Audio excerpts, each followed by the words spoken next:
Hello, this is Mwiff from Nerf Dialogue. I'm one of the PvP officers there.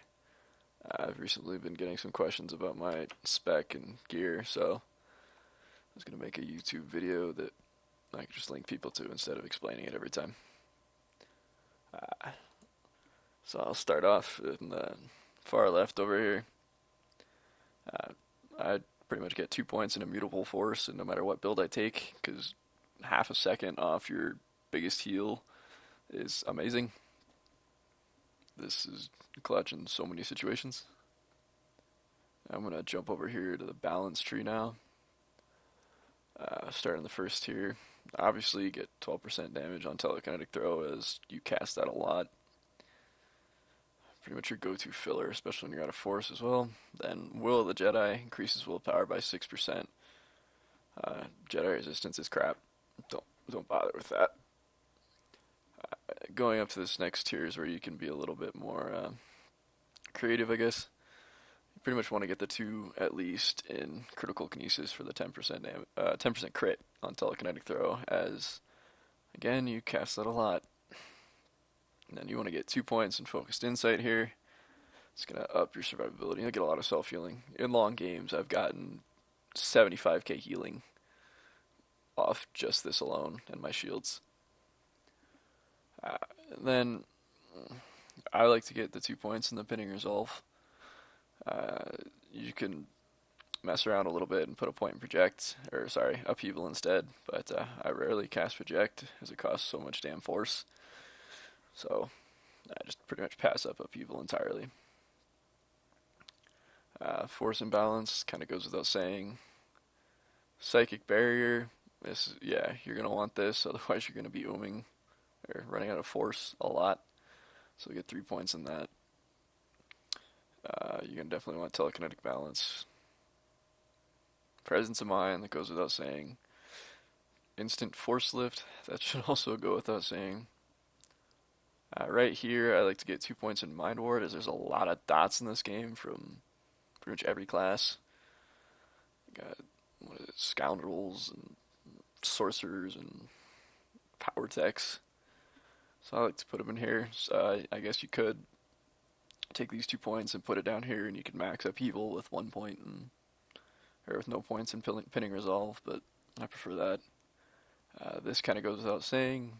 Makes your dots hit 20% harder. You're going to want that. 15% damage increase on weakened mind, goes without saying. Increased duration of mind crush in 2 seconds. Free damage, goes without saying. Here, critical for damage of force imbalance periodic damage abilities by 30%.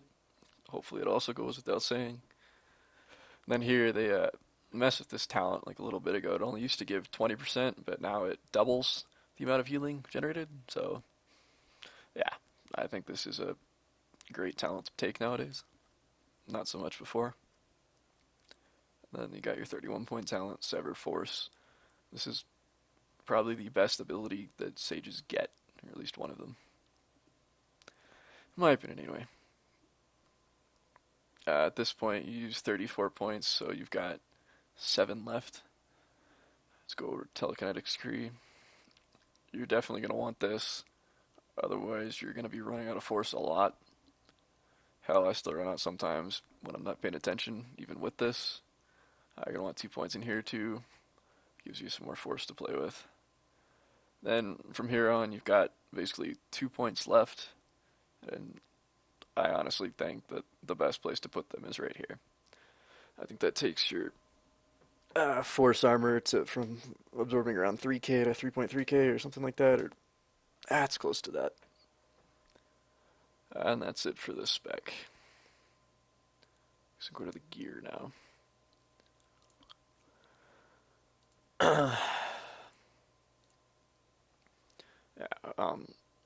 Honestly, the 4-piece Force Master is crap. So what a lot of people did originally was they do like a 3-piece, 2-piece with 2-piece Force Mystic and 3-piece of Force Master or what have you. I did that for a while, but then I decided to switch to the 4-piece Stalker set.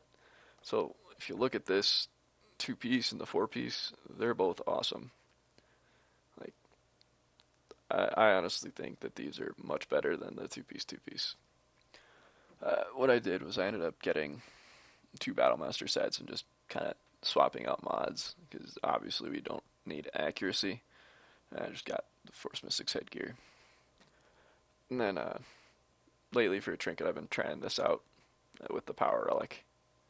I got this is Nightmare Karaga, the puzzle boss, and I'm giving this a shot. I'm gonna see what I think. Before I did that, I was actually using two Power Relics. I used the Battlemaster Power Relic and the Champion Power Relic, as they don't share a cooldown. Let's look at my stats here. Crap. Hold on. Should probably pop results then. Okay. So, I think Alacrity is such a shit stat that I honestly didn't bother re-gearing after the, whatchamacallit, the Surge nerf. But, I'm very far up the curve for the DR here. I probably could change this around a little bit. The reason I've got this 30% crit right here is because I want to have a 100% crit chance with telekinetic throw when I pop force potency without having to bother with anybody else's buffs. I'm thinking about possibly dropping maybe 5% crit for some more power, especially since I can get the Scoundrel buff for once I get my Gunslinger through Act 2 with the Legacy system. I'll give that a shot. Other than that, I'm wearing just all Battlemaster gear, as you can tell by my expertise here. I'm pretty far up the DR curve on that. I probably could switch some stuff out, but honestly, I don't care enough, especially when they're buffing expertise in 1.2. So, the main thing for the gear is just get the 4-piece Stalker set. It's awesome. Trust me. All this other stuff, yeah, play with it. Get what you like. Yeah, this probably isn't optimal. I just don't care. And that's it. This is a full balance spec. And I'm Mwiff from Nerf Dialogue.